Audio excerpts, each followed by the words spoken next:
सरगोशी करते हुए बैम्बू के झुंड की ऊंचाइयों से बाईसू, मशहूर वुड एफिनिटी पायोनियर और volatile star God conflict area का सबसे बड़ा लेटेंट टैलेंट ने एक नायाब और रूहानी तरीके से नीचे उतरा। उसके इर्द गिर्द की हवा गीली काय और ताज़ा ताकत की खुशबू से गहरा होने लगी। उसकी लैंडिंग इतनी नामुमकिन हद तक सही थी कि उसने एक अकेले बहते हुए एमरिल्ड पत्ते को थोड़े वक्त का प्लेटफॉर्म बना लिया और अपने पैरों के नीचे की घास के हल्के रेशों को भी ज्यादा नहीं हिलाया। नीचे पायोनियर्स का पूरा समूह उसे देख रहा था। उनकी सांस रोकी हुई थी, जोश और इंतजार से भरे हुए थे। उसकी मौजूदगी के जबरदस्त दबाव को महसूस करते हुए उनके बीच एकदम से गहरा यकीन हो गया।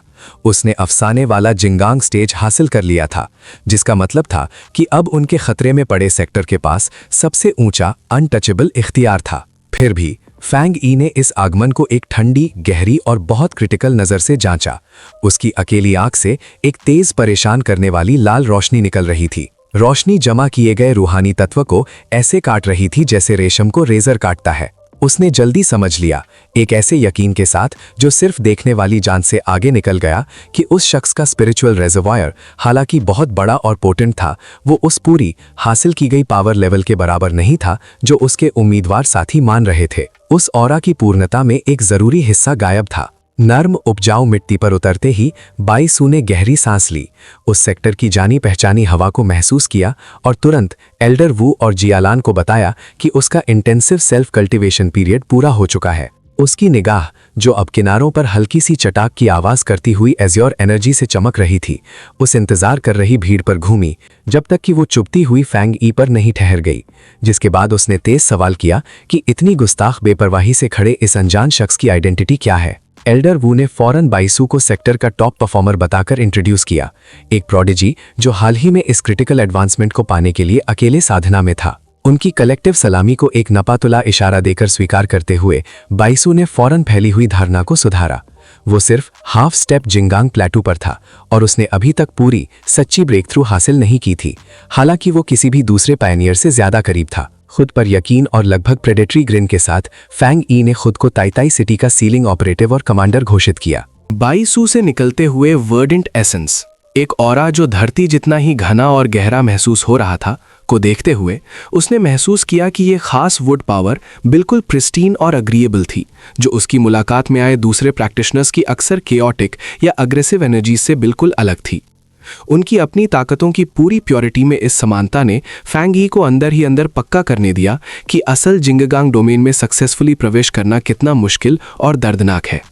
बाईसू को फैंग ई के दावे किए गए लॉफ्टी टाइटल पर फौरन शक हुआ, जिसके कारण एल्डर वू को एक अचानक सख्त लहजे में दाखिल होना पड़ा। एल्डर ने तेजी से साफ किया कि फैंग ई ने न सिर्फ उनकी जान बचाई है, बल्कि ताइताई सिटी में बढ़ती हुई कलामिटी को भी सक्सेसफुली हल किया है, जिससे वो तुरंत ही एक इंडिस्पेंसिबल और डीपली ट्रस्टेड एसोसिएट बन गया। फिर उसने बाईसू को सख्ती से हिदायत दी। उसका लहजा बहुत गहरा था कि वो न्यू कमर को सही अदब दिखाए। अपनी फोकस्ड एब्सेंस के दौरान हुए गहरे सेक्टर बदलने वाले वाक्य की तादाद से हैरान और कुछ गुस्से में बाईसू ने ध्यान से सुना जब एल्डर वू ने फैंग ई को उसका स्टेटस समझाया।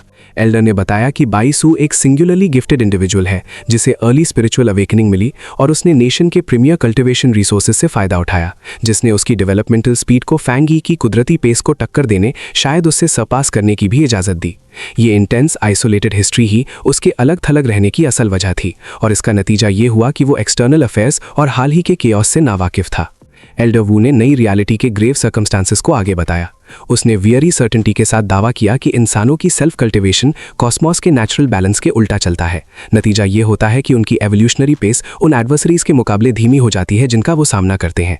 उसने डेडिकेटेड पायनियर्स की इतनी बड़ी आबादी होने के बावजूद जेन्युइन ट्रांसेंडेंट माइट की एगनाइजिंग स्कैसिटी पर अफसोस किया। फिलहाल सबसे ऊंचा अटेनेबल टियर, जो 3 स्टार स्पिरिट क्रिएशन रैंक है, जिसे जिंगगांग रैल्म कहा जाता है, उसे ग्लोबली सिर्फ 5 रिकग्नाइज्ड इंडिविजुअल्स ने कब्जा किया हुआ है। फैंग ई ने एल्डर की इस एक्नॉलेजमेंट को समझ लिया कि हालांकि अनडिस्क्लोज जीनियसेस छुपी हो सकती है, पर सब्सिक्वेंट टियर में पहुंचने की इम्पेडिमेंट बहुत ज्यादा है, लगभग फिजिकली मैनिफेस्ट होने जैसी। एल्डर वू ने जिंगगांग रैल्म की मिसाल एक ऐसी इनसमाउंटेबल फ्रीजिंग प्रेसिपिस से दी जिसे ज्यादातर पायनियर्स कभी स्केल नहीं कर सकते। बहुत से तो इस ब्रूटल असेंशन की कोशिश करते हुए पेरिश हो जाते हैं, उनकी स्पिरिट्स कॉस्मिक ऑपोजिशन की फोर्स से शैटर हो जाती हैं। फिर भी उसने निष्कर्ष निकाला, ब्रेक थ्रू में सफलता मिलना कंप्लीट कॉर्पोरियल और स्पिरिचुअल मेटामॉर्फोसिस की जमानत देता है, जिससे वो शख्स रॉ रेजिलियंस और पावर में लगभग मिथिकल सेलेस्टियल बीइंग्स के बराबर हो जाता है। अपना ध्यान वापस बाईसू की तरफ मोड़ते हुए एल्डर वू ने एक सैटिस्फाइड, लगभग पैटर्नल एक्सप्रेशन रखा। गर्व से कहा कि हाफ स्टेप जिंगागांग फेज तक पहुंचना, जिसका सबूत बाईसू की सरीन और अनब्लेमिश्ड एनर्जी थी, एक मेजर ग्लोबली सिग्निफिकेंट माइलस्टोन था।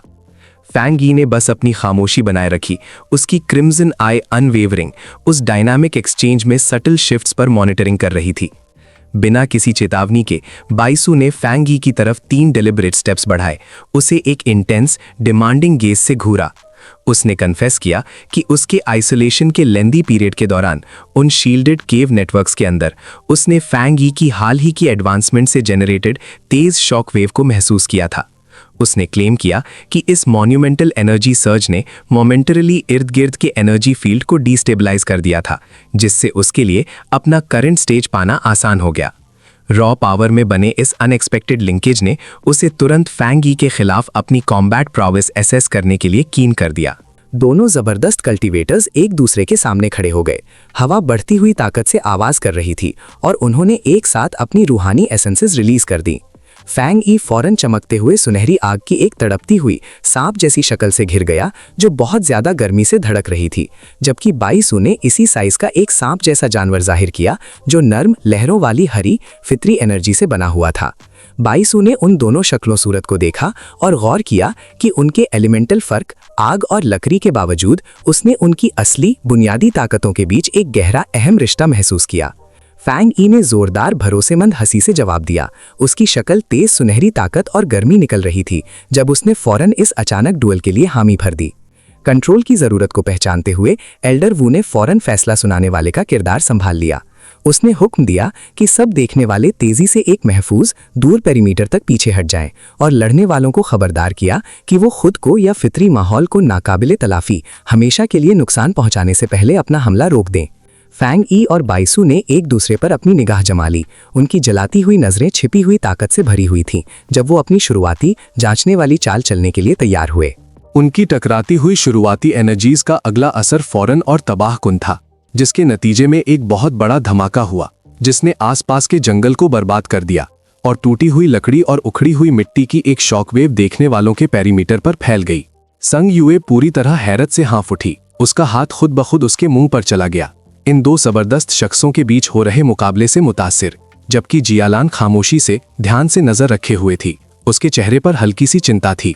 एल्डर वू ध्यान से इस अमल को फॉलो कर रहे थे, अंदर ही अंदर इस नतीजे पर बहस कर रहे थे। क्या जीत ताइताई सिटी के उभरते हुए अजीब चैंपियन की होगी या स्टार गॉड कॉन्फ्लिक्ट एरिया के कायमशुदा बेहतरीन टैलेंट की? जैसे ही रस्मी मुकाबला शुरू हुआ, बाईसू ने अपने हाथ जोड़े, अपनी खास चाल के लिए अपनी ताकत जमा करते हुए। अपनी फितरी वुड एफिनिटी का इस्तेमाल करते हुए उसने आसपास की फितरी दुनिया की गहरी एलिमेंटल ताकतों पर कब्जा किया। फैंग यी के नीचे की जमीन एक गहरी गूंजती हुई आवाज के साथ बुरी तरह कांपी जब बहुत बड़े मोटे हरे रेशे टेंड्रिल्स ऊपर की तरफ बढ़े, तेजी से घूमकर फैंग यी को घेर लिया, जो गुस्से वाले तलाश करते हुए पत्तों के सैलाब टाइडल बोर जैसे लग रहे थे। फैंग यी ने फौरन जवाब दिया, नीली रूहानी ताकत को अपनी हथेलियों में चैनल करते हुए।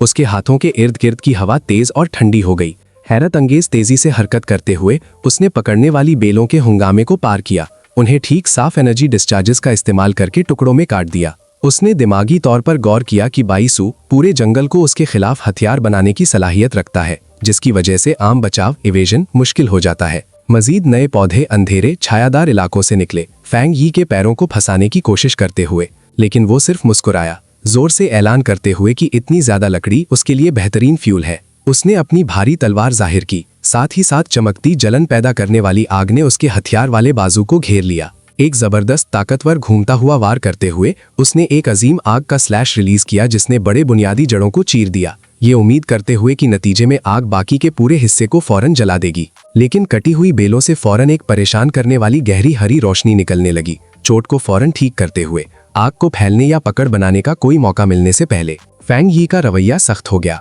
उसका ताकतवर हमला पूरी तरह बेअसर साबित हुआ। उस घनी सख्त पौधे की दीवार के सामने आकर उसने ये सवाल उठाया कि क्या बाईसू की खास उगाई हुई वेजिटेशन में आग से लड़ने की कोई खास इम्यूनिटी या रोक है, क्योंकि आमतौर पर तो लकड़ी पर आग का असर होता ही है। बाईसू ने अपना हाथ एक विशाल जड़ यानी रूट के स्ट्रक्चर पर रखा और पूरे यकीन से कहा कि अगरचे आम पौधों के लिए वो कमजोरी सही है, लेकिन उसका खास किस्म का वेजिटेटिव लश्कर यानी लीजन अलग तरह से बना है और अब स्टैंडर्ड आग वाली टेक्निक से उन्हें दबाया नहीं जा सकता। फैंग ई ने एक तेज ललकारने वाली नजर से जवाब दिया। उसकी सुर्ख आंख बढ़ती हुई एनर्जी से चमक रही थी। अचानक मोटी कांटेदार बेलें सीधे उसके नीचे जमीन से निकली। उसको बचने का जरा भी वक्त नहीं मिला। वो विशाल जड़ों का सिस्टम इकट्ठा हो गया, तेजी से उसके जिस्म के इर्द गिर्द लपेट गया और उसको दबाते हुए उससे पूरी तरह एक गोल लकड़ी के कैदखाने में बंद कर दिया।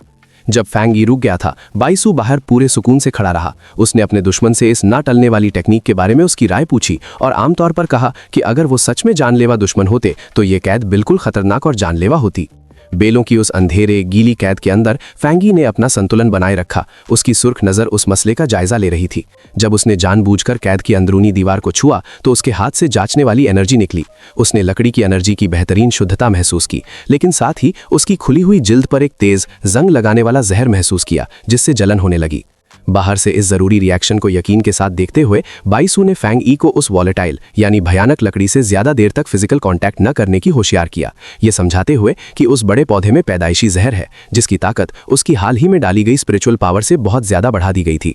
डरने के बजाय फैंगी ने एक ललकारने वाली लगभग खुशगवार मुस्कुराहट दी। उसकी आंखों में कॉन्सेंट्रेटेड और एक रोशनी दहक रही थी। उसने अंदर ही अंदर बाईसू के दावे को खुद जहर की असली तबाही वाली ताकत को मापकर सही साबित करने का फैसला किया।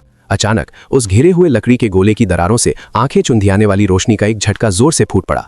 बाईसू का चेहरा तुरंत ठंडे यकीन से हटकर सिर्फ दर्दनाक खौफ में बदल गया जब उसने कैद खाने से निकलने वाली एक विशाल बेकाबू ताकत की दहशतनाक लहर को महसूस किया। एक ही तेजी से तबाहकुन लम्हे में सुनहरी आग का एक बड़ा खंबा सीधा ऊपर की तरफ फूटा, चीखता हुआ ऊपर गया और लकड़ी के घेरे को पूरी तरह तबाह कर दिया और रात के आसमान को तेज गैर फितरी रोशनी में ला दिया। बाईसू दर्द से पीछे हटा। उसके चेहरे पर तेज पसीना बह रहा था क्योंकि वो जोरदार थर्मल एनर्जी उसके ऊपर से तेजी से गुजर गई। वो गहरी हैरत से लड़ रहा था। वो सोच रहा था कि ऐसी पूरी तबाही नामुमकिन थी क्योंकि उसके स्पिरिचुअल पावर से मजबूत किए गए पौधों को तो जलने से महफूज होना चाहिए था। अपनी बनाई हुई चीज को उस आग के जरिए पूरी तरह फौरन खत्म होते देखकर एक बुरी तरह हिला हुआ बाईसू समझ गया कि ये सिर्फ आम आग नहीं थी। वो सोचने लगा कि फैंग ई सच में किस खौफनाक आला दर्जे की काबिलियत का हुक्म चला रहा है। अपने राइवल के लम्हे भर के ध्यान हटने और शौक का फायदा उठाते हुए फैंग ई ने हवा से एक अचानक हमला शुरू किया।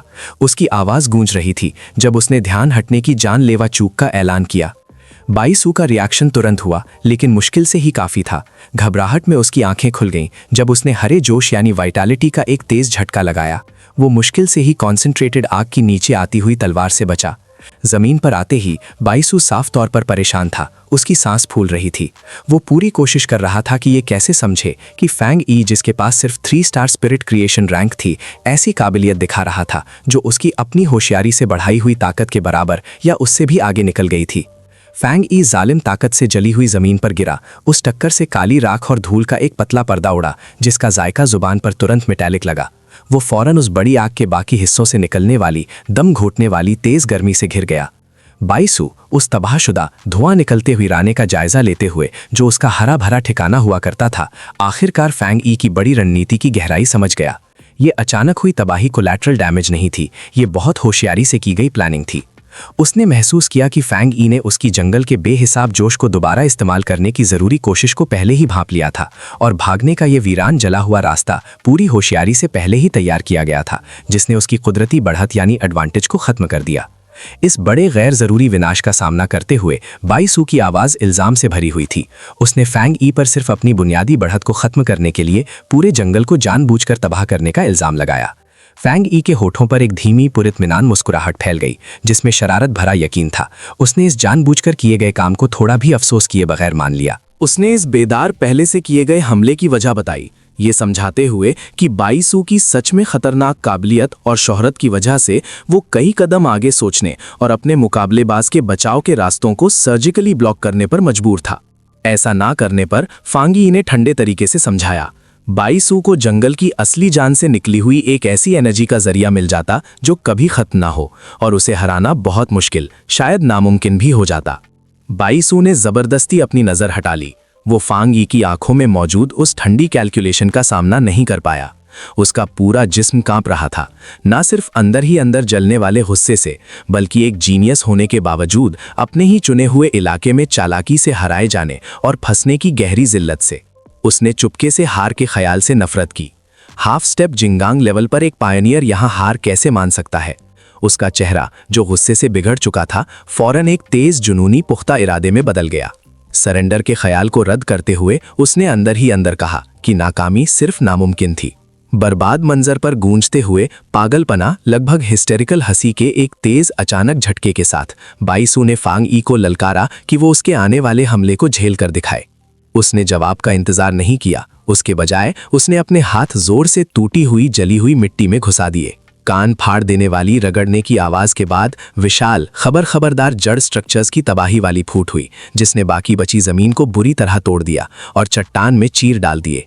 फांगी ने गहरी संजीदगी के साथ उस बहुत बड़े कांपते हुए विकास को देखा। हवा लकड़ी के एसेंस से घनी हो रही थी और उसने फितरतन उस फौरी जानलेवा खतरे को महसूस किया। ताकत के इस लापरवाही और बेअक्ली वाले मुजाहिरे को देखते हुए जो टेक्निक बाईसू को बहुत भारी पड़ेगी। एल्डर वू और जियालान तेजी से लड़ाई के इलाके की हद की तरफ दौड़े। उन्होंने चीखकर बाईसू को होशियार किया। उनकी आवाज़ों में साफ घबराहट थी। वो पूछ रहे थे कि क्या वो खुद को तबाह करना चाहता है, और उसे होशियार कर रहे थे कि सिर्फ अपने अंदरूनी स्पिरिचुअल ज़ख़ीरे को इस्तेमाल करते हुए उस पूरे तबाहशुदा जंगल को नई जिंदगी देने की कोशिश उसके ज़रूरी ज़ख़ीरे को पूरी तरह ख़त्म कर देगी और शायद उसकी कल्टिवेशन को बर्बाद कर देगी। अपने बुजुर्गों की घबराहट भरी नसीहतों को नज़रअंदाज करते हुए, उन्हें बेमानी शोर समझते हुए, बाईसू ने अपनी स्पिरिचुअल पावर को उसकी आखिरी दर्दनाक हद तक बढ़ा दिया। दूर की पहाड़ी की दीवार से निकलने वाली विशाल पुरानी जड़ें उसके इरादे के बोझ के नीचे दर्द से कराहीं। उसका चेहरा दर्दनाक जहरी तनाव से बिगड़ गया जब उसने गले से एक चीख निकाली। उसकी आंखें तेज कच्ची एमरल्ड रोशनी से चमक उठीं, जिसने थोड़े वक्त के लिए धुएं को रोशन कर दिया। एल्डर वू और जियालॉन ने उस फैलती हुई घबराहट को देखा। बुजुर्ग ने उस निश्चित तबाही वाले नतीजे के खौफ में बाईसू को उसके नाम से पुकारा। बाईसू ने अपनी महारत का इस्तेमाल किया, वो आखिरी टेक्निक जिसे recreation of heaven and earth कहा जाता है, जिसमें उसने आपस में लिपटी बेलों और कच्ची लकड़ी के एसेंस से बना एक विशाल इंसानी शक्ल का ढांचा मजबूत किया, जिसने फांग ई को तेज दम घोटने वाली हवा के साथ तुरंत पीछे धकेल दिया। इसके बावजूद फांग ई ने अपनी ना हिलने वाली लगभग दहशतनाक कंसंट्रेशन बनाए रखी। उसने आग का एक मजबूती से दबाया हुआ चमकदार गोला जाहिर किया और फौरन अपने खिलाफ भेजे गए वुड एसेंस के अद्भुत घनापन और कितनी मिकदार को देखा। पीछे हटने या अच्छी जगह ढूंढने के बजाय फांग ई ने खुद को सीधे और जोर से मोटी आपस में बुनी हुई बेलों के दबाने वाले सैलाब में लॉन्च कर दिया। रगड़ की वजह से फौरन जलन होने लगी। उसने चीखकर परेशान बेबस देखने वालों को यकीन दिलाया कि मुकाबला अभी ख़त्म नहीं हुआ है और वो इस हालात को अच्छे से संभाल लेगा। एल्डर वू खामोश खौफ में जमा हुआ देखता रहा। वो मुदाखलत करने में पूरी तरह नाकाम था। अचानक फांग ए की आंख एक भयानक सुनहरी इन्फर्नो यानी आग में फूट पड़ी, जो उसकी बुनियादी काबिलियत में एक अलग और दहशतनाक इजाफा था।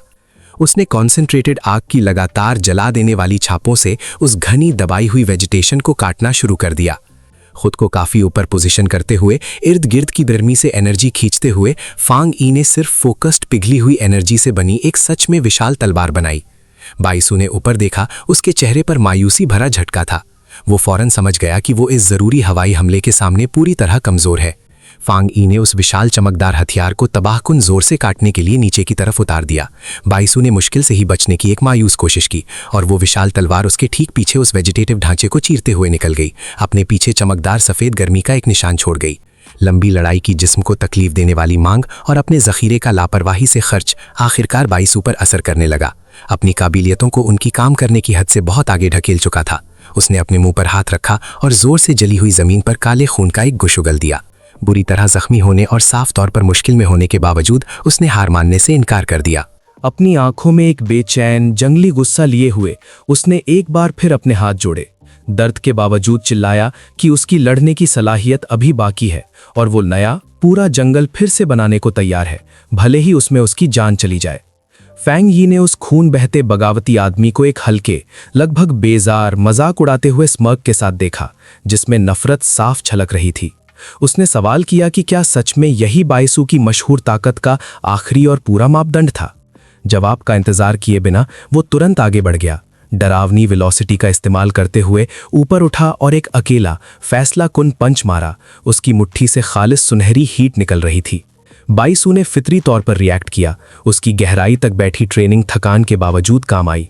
उसने टकराने से ठीक पहले अपने हाथ क्रॉस करके एक बचाव वाला हरा भरा एनर्जी स्क्रीन बना लिया।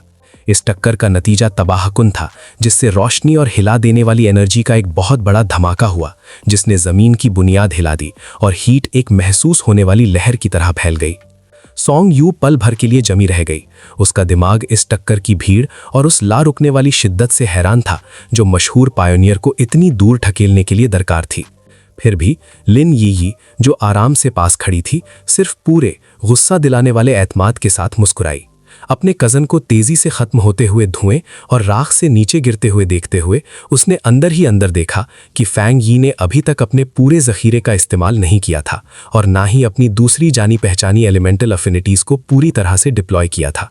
उसने बाईसू, इस सो कॉल्ड जीनियस को, इस आसानी से हार मान लेने पर धिटकारा, जबकि सीलर ने अपनी असली सलाहियतों का सिर्फ एक हिस्सा ही इस्तेमाल किया था।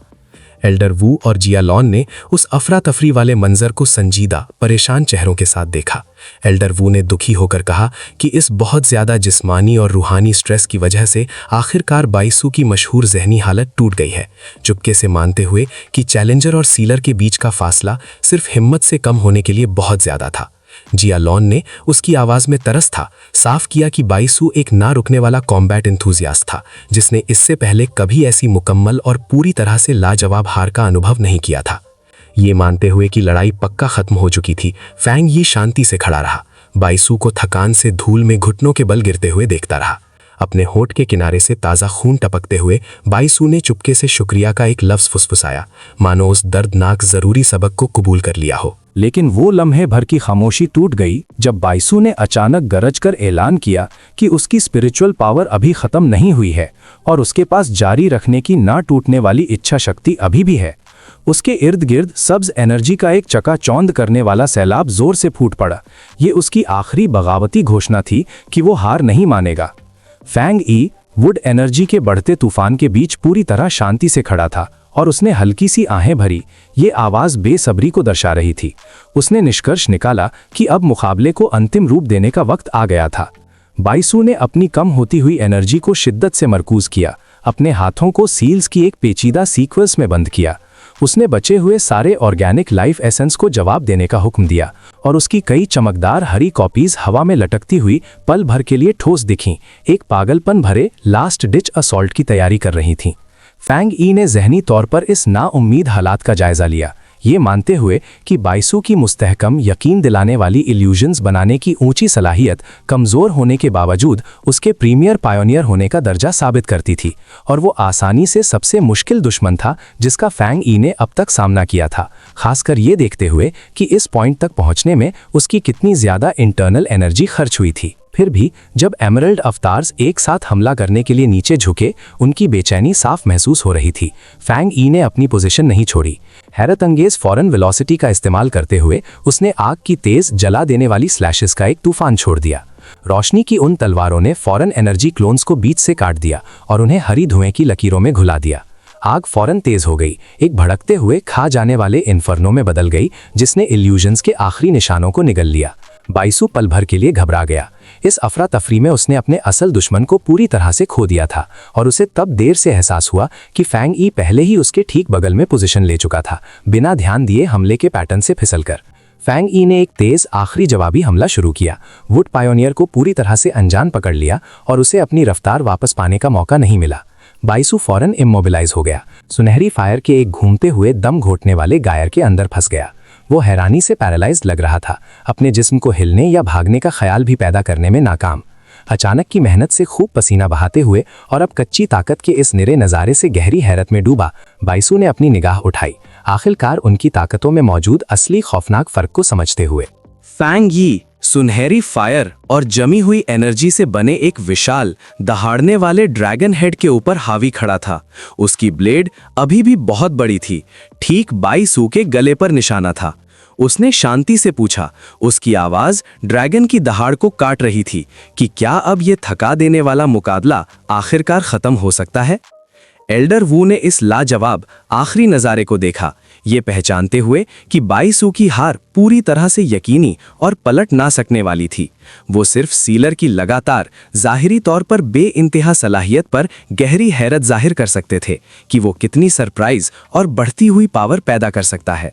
जियोलान ने संजीदगी से तबसरा किया कि हालांकि उसने बाईसू की लाजमी डिफीट की उम्मीद की थी, उसने ये उम्मीद नहीं की थी कि शिकस्त इतनी एब्सोल्यूट या स्विफ्ट होगी जब फैंग यी अपनी कोर स्ट्रेंथ डिप्लॉय करेगा। उसके पीछे लिन यी सिर्फ मुस्कुराईं, ठंडे यकीन के साथ कहते हुए कि वो जानती थीं कि ये आउटकम तब से यकीनी था जब से स्कॉच्ड अर्थ स्ट्रैटेजी सामने आई थी। सोंग यू और वैंग लियांग बगल में खड़े थे, इस बात पर सहमत हुए कि आखिरी नतीजा पूरी तरह से मांतिकी था, ये देखते हुए कि फैंग ही वो शख्स था जिसने हाल ही में 2 अलग-अलग कॉन्टिनेंट लेवल एनॉमली क्राइसिस को अकेले हल किया था। द मैच फौरन खत्म हो गया जब फैंग ही ने एक नर्म खूबसूरत लैंडिंग की। विशाल ड्रैगन और फायर फौरन खत्म हो गए, सिर्फ धुआं रह गया। बाईसू उसके सामने खड़ा था, हल्के और तेज सांस ले रहा था। उसकी छाती थकान और अंदरूनी जख्मों से फूल रही थी। बाईसू उस आदमी को घूर रहा था जिसने उसे आसानी से ओवरपावर किया था, हैरानी में फुसफुसाते हुए कि क्या फैंग ये सिर्फ एक हाई लेवल हाफ स्टेप जिंगांग प्रैक्टिशनर था या कुछ ज्यादा डरावना, शायद सिर्फ एक अननेचुरल बीइंग जिसको क्लासिफिकेशन करना मुश्किल था। एक कड़वा, खुद को मलामत करने वाला गुस्से का भाव बाईसू के चेहरे पर आया जब उसने आखिर में माना कि उसकी अपनी बहुत तारीफ की गई सलाहियतें फैंग यी के असली जखीरे के मुकाबले में नाकाबिले जिक्र, लगभग बेकार थीं। गहरी तरह से शर्मिंदा होकर बाईसू ने अपने हाथ जोड़े और फैंग यी को एक झुककर रस्मी सलामी दी। उसने इस दर्दनाक लेकिन सिखाने वाले एनकाउंटर के लिए सीलर का तहे दिल से शुक्रिया अदा किया, लेकिन अचानक माफी मांगी, ये दावा करते हुए कि एक जरूरी क्रिटिकल मसला उसके वॉर जोन से फौरन जाने की मांग करता है। इससे पहले कि कोई तमाशाई, खासकर उसके एल्डर्स, बीच में बोल पाते या कोई ऑब्जेक्शन दर्ज कर पाते, बाईसू रोशनी के एक चमकदार एमरल्ड फ्लैश में घुल गया और दूर उफक की तरफ उड़ गया। जियोलान ने गुस्से से भरपूर आवाज में उसे तेजी से पुकारा, लेकिन बाईसू की आवाज हल्की सी गूंज कर वापस आई कि वो फौरन इंटेंसिव एब्सोल्यूट ट्रेनिंग के लिए फिर से सिक्लूजन में जा रहा है, उस खौफनाक गैप को कम करने का इरादा करके जिसका उसने अभी अनुभव किया था। जियोलान फौरन एल्डर वू की तरफ पलटी, गहरी परेशानी जाहिर करते हुए कि जरूरी स्टार गॉड वॉर जोन को अभी भी बाईसू के फौरन कंट्रीब्यूशन और उसके स्किल सेट की सख्त जरूरत थी।